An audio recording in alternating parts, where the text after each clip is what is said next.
Good afternoon, church. It's Friday, March the 13th.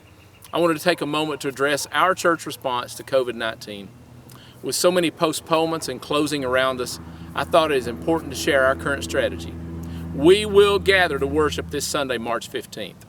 We will gather wisely, with caution, and with grace.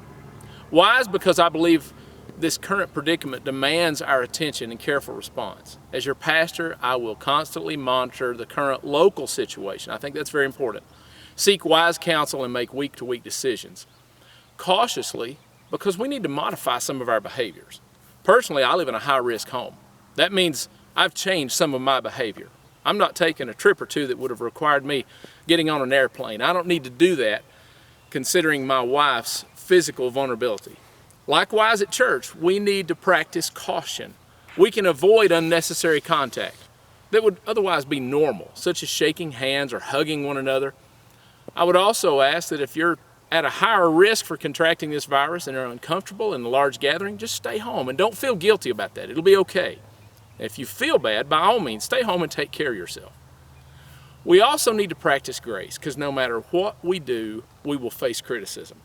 Responses to this crisis are all over the map. If we don't meet, we will face criticism.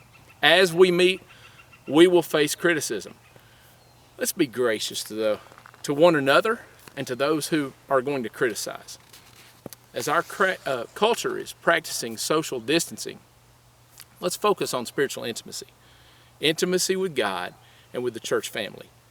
He's sovereign, He's in control, and we will find peace in Him.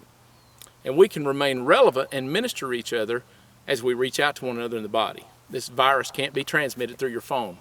So let's check in on each other, love one another, and minister to one another. Finally, in our day-to-day life, all the news is bad right now in our culture. And we have the best news ever.